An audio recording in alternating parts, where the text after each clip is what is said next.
지금부터 제가 겪은 이야기를 들려드리려고 합니다. 68세 남자인 제가 건강하다고 믿었던 비타민이 오히려 제 목숨을 위험에 빠뜨릴 뻔했던 충격적인 경험입니다. 혹시 저와 비슷한 나이대에서 비타민 보충제를 드시고 계시는 분들이라면 꼭 끝까지 들어보시기 바랍니다. 특히 심장에 문제가 있으신 남성분들은 더욱 주의 깊게 들어주셨으면 합니다. 저는 올해 68세이고 3년 전까지만 해도 중소기업에서 관리직으로 일했습니다. 분당에서 아내와 단둘이 살고 있고요. 자식들은 모두 독립해서 각자의 삶을 살아가고 있습니다.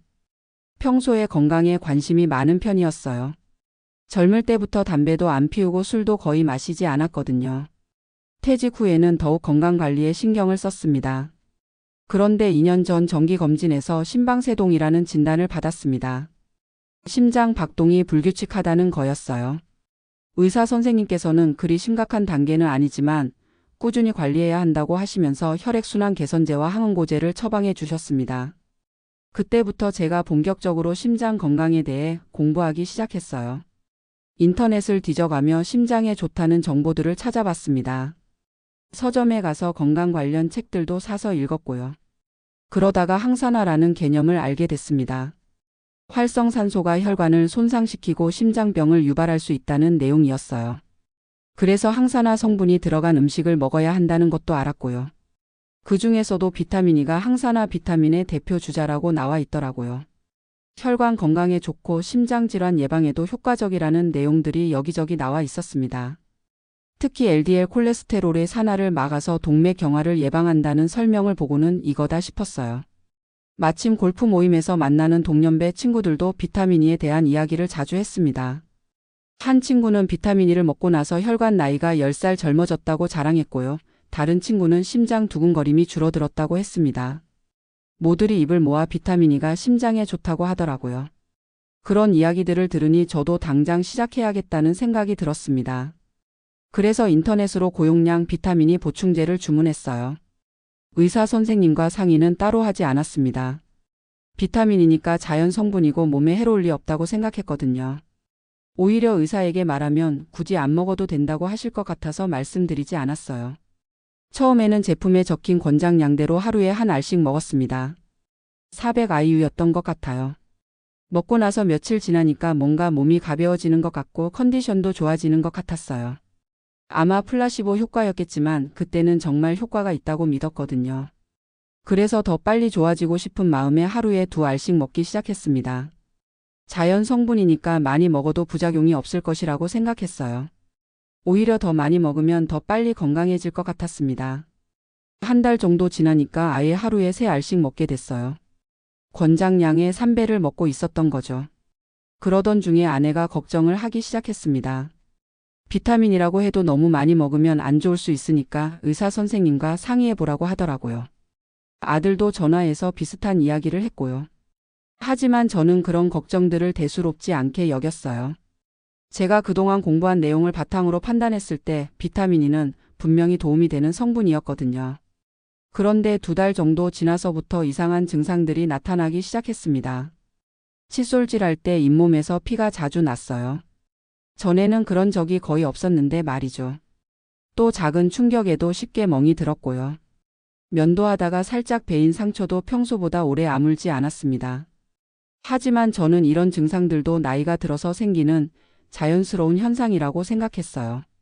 오히려 비타민 E가 혈액순환을 좋게 해서 피가 잘 도는 것 아닌가 하고 엉뚱하게 해석하기도 했거든요. 그래서 계속 복용을 이어갔습니다. 3개월 후 정기검진을 받으러 병원에 갔는데 혈액검사 결과를 보신 의사 선생님 표정이 심상치 않았어요. 혈소판 기능과 응고 기능에 이상이 있다면서 일주일 후에 재검을 받아보자고 하시더라고요. 그때 처음으로 뭔가 문제가 있구나 하는 생각이 들었습니다. 재검 결과도 마찬가지였어요.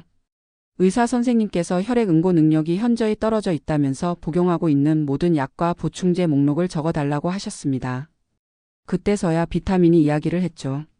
선생님께서 하루에 얼마나 먹는지 물어보셔서 3알씩 먹는다고 했더니 깜짝 놀라시더라고요. 의사 선생님의 설명을 듣고는 정말 충격을 받았습니다. 비타민 E가 혈액을 묽게 만드는 작용을 한다는 거였어요. 특히 고용량으로 장기간 복용하면 혈소판 응집을 방해해서 출혈 위험을 높인다고 하시더라고요. 더 충격적인 것은 심장질환이 있는 남성의 경우 비타민이 복용이 오히려 사망률을 높인다는 연구 결과가 있다는 것이었습니다. SELECT라는 대규모 연구에서 비타민 E를 복용한 남성들의 전립선암 발병률이 증가했다는 결과도 있고 신부전이나 심방세동 같은 심장질환이 있는 사람들에게는 특히 위험할 수 있다고 하시더라고요. 제가 그동안 건강을 위해서 열심히 먹었던 것이 실제로는 제 목숨을 위험에 빠뜨리고 있었던 거였습니다. 즉시 비타민 E 복용을 중단하라고 하셨어요.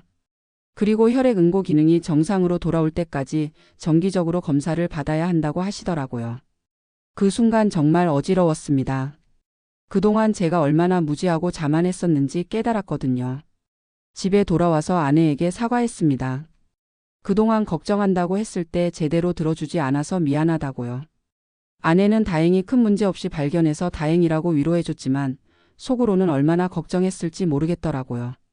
한 달 정도 지나서 다시 검사를 받았더니 혈액 수치가 많이 좋아졌다고 하시더라고요. 2개월 후에는 거의 정상 범위로 돌아왔고요. 그제서야 안심이 됐습니다. 하지만 그 과정에서 제가 얼마나 위험한 상황에 있었는지 새삼 깨달았어요.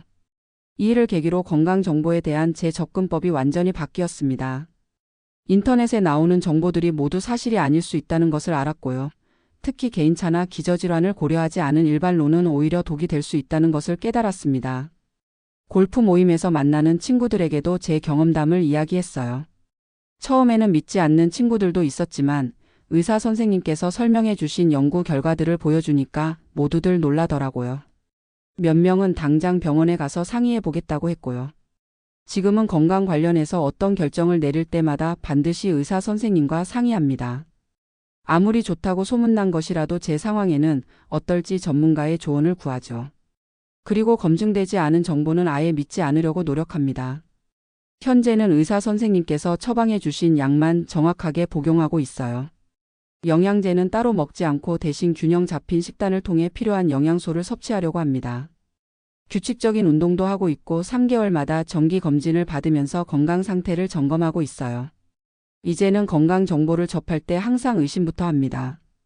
아무리 과학적으로 포장된 정보라도 제 개인적인 상황과 맞는지 전문가와 상의 없이는 적용하지 않아요. 그리고 자연 성분이라고 해서 안전하다는 생각도 완전히 버렸습니다.